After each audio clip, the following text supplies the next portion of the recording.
ఆంధ్రప్రదేశ్ కూటమి ప్రభుత్వం ఫిబ్రవరి నెలకు సంబంధించి పెన్షన్ల పంపిణీ ప్రారంభించింది. ఉదయం 6 గంటల నుంచే సచివాలయం ఉద్యోగులు ఇంటింటికి వెళ్లి పెన్షన్ ఇస్తున్నారు.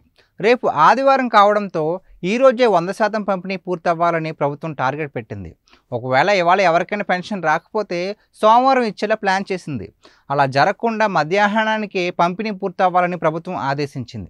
అందువల్ల ఉదయం నుంచే సచివాలయ ఉద్యోగులు పరుగులు పెడుతున్నారు. జనవరి నెలలో ప్రభుత్వం దివ్యాంగుల పెన్షన్లను పునఃపరిశీలించింది. అర్హత లేని వారు అంటే వైకల్యం లేని వారు కూడా ఉన్నట్లుగా బోగస్ సర్టిఫికెట్లు పెట్టి పెన్షన్ తీసుకుంటున్నారని అధికారులు తేల్చడంతో దీనిపై దృష్టి పెట్టిన ప్రభుత్వం రాష్ట్ర వ్యాప్తంగా వైకల్య పరీక్షలు జరిపిస్తోంది. ఈ క్రమంలో కొంతమంది అనర్హుల పేర్లను జాబితాను తొలగించింది. అలాగే చనిపోయిన వారి పేర్లను కూడా తొలగించారు. ఇలా ఒక్క జనవరి నెలలోనే 18,036 మంది పేర్లను జాబితా నుంచి తీసేశారు. ప్రభుత్వం జనవరిలో 63,77,943 మందికి పెన్షన్ ఇచ్చేందుకు సిద్ధమైంది. కానీ ఫిబ్రవరి నెలకు వచ్చేసరికి లబ్ధిదారుల సంఖ్య 63,59,907కు మాత్రమే ఉంది. అంటే 18,036 పేర్లను తొలగించినట్లు లెక్క. వారంతా ఎవరు, ఏ ఏ జిల్లాల్లో ఉన్నారు అనేది తేలాల్సిన అంశం. అందువల్ల ఇవాళ ఎవరికి పెన్షన్ వస్తుందో ఎవరికి రాదో చెప్పలేని పరిస్థితి. పరీక్షలు జరిపిన వారిలో కొందరికి పెన్షన్ రాదు అనుకోవచ్చు. జనవరిలో జాబితాలో పేరు ఉన్న రకరకాల కారణాలతో 96,427 మందికి పెన్షన్ రాలేదు. ఫిబ్రవరిలో ఎంతమంది లిస్టులో పేరు ఉన్న వారికి రాకుండా పోతుందో మున్ముందు తెలుస్తుంది. కూటమి ప్రభుత్వం కొత్తగా పెన్షన్లు ఇవ్వట్లేదు. కొత్తగా ఎవరైనా దరఖాస్తు పెట్టుకున్నామంటే ఛాన్స్ లేదు. కానీ ఉన్న లిస్టు నుంచి అనర్హులను తొలగిస్తోంది. అనర్హుల పేర్లను తప్పించడం తప్పేమీ కాదు. అయితే కొత్త వారికి పెన్షన్ ఇచ్చే అవకాశం కూడా కల్పించాలి. వారు దరఖాస్తు చేసుకునేందుకు అవకాశం ఇవ్వాలి.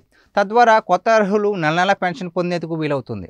పెన్షన్ పంపిణీ తర్వాత సీఎం చంద్రబాబు ఇవాళ మధ్యాహ్నం నుంచి IVRS సర్వే చేపట్టబోతున్నారు. ఇది ఇంటరాక్టివ్ వాయిస్ రెస్పాన్స్ సిస్టమ్.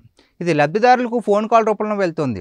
ఇందులో మీకు పెన్షన్ వచ్చిందా, వస్తే 1 నొక్కండి, రాకపోతే 2 నొక్కండి అని వాయిస్ కాల్ వినిపిస్తుంది. తద్వారా పెన్షన్ వచ్చిన వారు 1, రాని వారు 2 నొక్కుతారు. దాంతో ఎంతమందికి పెన్షన్ వచ్చిందో తెలిసిపోతుంది. అలాగే IVRSలో మరో కాల్ కూడా ఉంటుంది. అందులో సచివాలయ ఉద్యోగి మీకు పెన్షన్ ఇంటికి వచ్చి ఇచ్చారా లేదా అని ప్రశ్నిస్తారు. ఇంటికి వచ్చి ఇస్తే 1, ఇంటికి రాకుండా వస్తే 2 నొక్కండి అంటారు. పెన్షన్ ఇచ్చేటప్పుడు సచివాలయం ఉద్యోగి లంచం తీసుకున్నారా అనే సర్వే కూడా ఉంటుంది అని సీఎం చంద్రబాబు తెలిపారు. ఎవరైనా లంచం తీసుకున్నట్లు తెలిస్తే వారిపై చర్యలు ఉంటాయని చెప్పారు. అందువల్ల ఈసారి IVRS సర్వే సచివాలయ ఉద్యోగులకు టెన్షన్ తెప్పిస్తోంది. ఎందుకంటే కొంతమంది ఉద్యోగులు ఇళ్లకు వెళ్లి పెన్షన్ ఇవ్వకుండా లబ్ధిదారులనే తమ ఇంటికి రప్పించుకుంటున్నారు. అలాంటి ఉద్యోగులను సీఎం GPS ట్రాకింగ్ చేయబోతున్నారు. వారు ఇళ్లకు వెళ్ళింది లేనిది GPS చెప్పేస్తుంది. ఇళ్లకు వెళ్ళకపోతే చర్యలు మాత్రం తప్పవు.